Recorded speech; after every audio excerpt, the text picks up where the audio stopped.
1938 онд Jerry Siegel болон Josh Shuster нар Суперменийг анх бүтээхдээ хүн төрөлхтөнд нэгэн ариухан итгэл үнэмшлийг бэлгэлсэн. Тэр нь юу вэ гэвэл хэрв хүнд дийлдэшгүй агуу хүч чадалтай нэгэн гарч ирвэл тэр нь заавал сайн талын бидний хамгаалагч баатар гэх үзэл юм. Энэхүү үйлгэр бараг 100 нийтэрш pop соёлыг эзэгнэж Marvel болон DC-ийн тэрбум долларын эзэн хүрнийг босгосон билээ.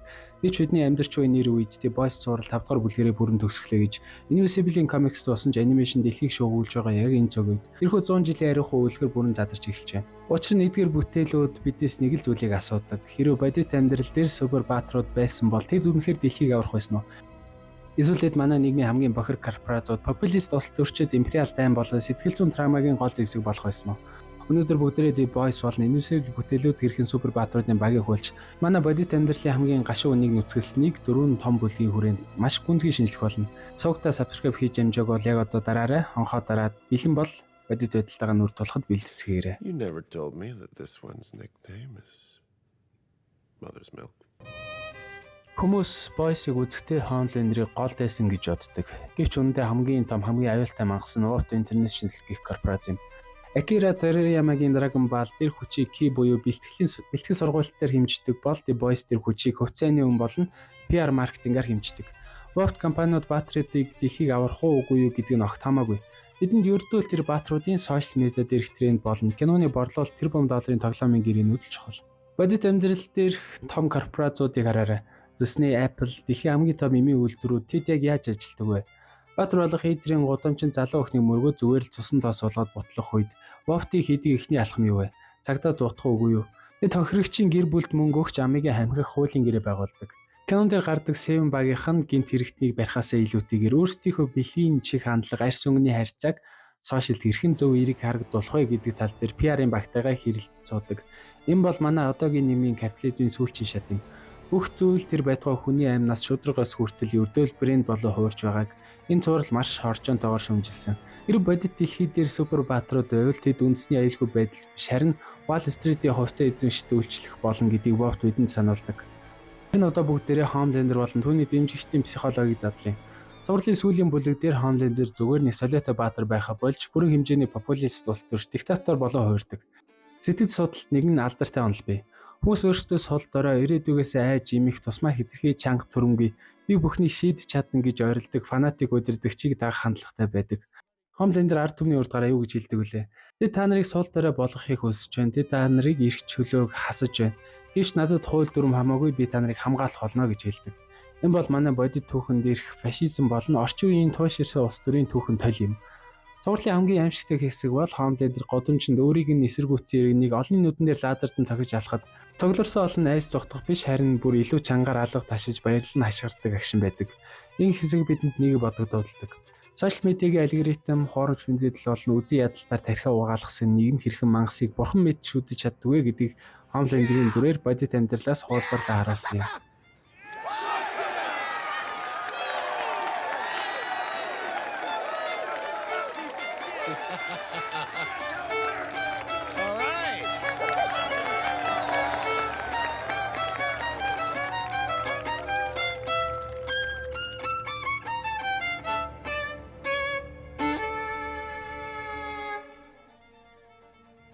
Харин одоо бүгдээрээ комикс нь төгссөн ч анимашнээр дэлхийг байлдан дагуулж Invisible рүү шилжив.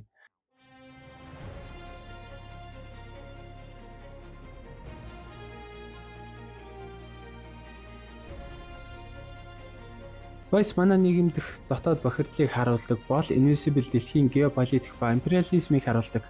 Үйлчрамчууд бусад гаригуудыг хэрхэн эзэлдэг вэ? Тэд шууд бөмбөгдгүй тэд эхлээд Omni-Man шиг шилдэг дайчнаа илгээж тухайн гаригийн итгэлийг олж хамгаалагч нь болдог. Тэгээд тэдний хэлдэг өгөн бид та нарт илүү сайн технологи өгнө. Өвчин зовлончийн эдгийн зүгээр л та нар манай эзэнт хүрний колон болж баялахаа өг гэдэг. Энэ танд юу санагдуулж байна вэ? Түүхийг жоохон ухраагаад авч үзье. 18 болон 19-р зуунд Их Британи, Франц улсууд Аз Африкийн орнууд бид та нарт соёл иргэншил авчирч байна нэрээр колоничлж байлаа. Эсвэл бодит амьдрал дээрх Америк нэгдсэн улс буурын орнууд ардчил авчирч байна нэрээр орж баялагийг сордог түүхтэй яг таарна.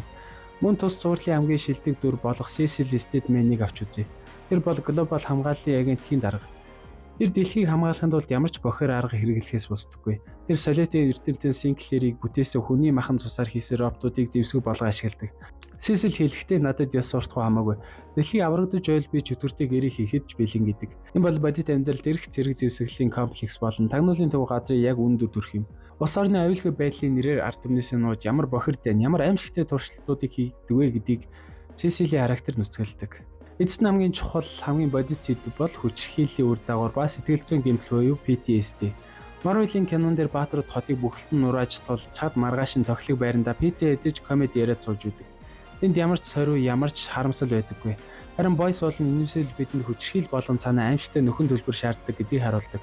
Одоо төстэй хэрэг Супермен шиг хүчтэй амт маркийг барьж байгаад хурдны галт тэрэг дундуур нэвч шитгэхэд юу болох вэ? Галт тэрэгэн дотор сууж байсан 100 нингийн иргэ зүгээр л махны машинаар орсон мэд нүдэн дээр нь задарч өгнө. Энэ бол хүчний бодит үр дагавар. Мөн дөрүүдээ сэтгэл зүйн хувьд Хью Кэмпбелл тэр цувралын эхнээсээ төгсөл хүртэл найз охиноо алдсан сэтгцийн траума айдас өшөө ултун живж амьдардаг. Марк Рисэн ч мөн адил. Тэр тулаан болгоны дараа яснуудаа хугалуулж цусандаа хотголдоо зогсохгүй сэтгэл зүйд бүрэн сүрдэг. Өөрийнх нь биширдэг байсан аав нь түүнийг үхтлэн зооцсон тэр үдтийг тэр хизээж мартаж чаддаггүй. Энэ бол бодит амьдрал дээрх дайны ахмад дайчин хүчирхийл дунд төссөн хүмүүсийн тулдаг PTSD буюу сэтгцийн олдмол эмгэг юм. Хүчирхийл гэдгийг хизээж гойдог байдаггүй. Тэр үргэлж эмгэнэл харанхуйг дагуулдаг гэдгийг эдгээр бүтээлүүд бидний тархинд суулгаж өгсөн. Эцэст нь дүнхэд Бойс цуврал одоо бүрэн дуусч Invincible цааш үргэлжлэж байгаа ш. Бидний pop соёлд үлдээсэн хамгийн том үр залгамжлалыг юу вэ? Бид бидний цувар бааtruудын тухай биш, харин бидний амьдарч буй бохир капитализм суртлах хуулгуудаар дүүрэн бодит дэлхийг ямар ч шүүлтүргүүгээр харуулсанд байгаа юм. Тэд бидэнд дэлхийг аврах төгс баатар гэж үгүй. Харин бид өөрсдөө л доторх харанхуугаа ялж хүн чанараа хадгалж үлдэх хамгийн агуу супер хүч юм гэдгийг ойлгосон байлээ. Таны хувьд Бойсийн корпоратив шүүмжлэл илүү бодит санагддгүй. Эсвэл Invincible Imperial Physics бодит байдлаа. Сэтгэл хэлсэтэл өөрийнхөө саналыг үлдээгээрэй. Бичлэг таалагдсан бол лайк тарж суугтаа subscribe хийхээ мартав. Дараагийн сонирхолтой pop соёлын баримт бичлэгээрээ эргэн уулзцгаая. You might as well give up. I'm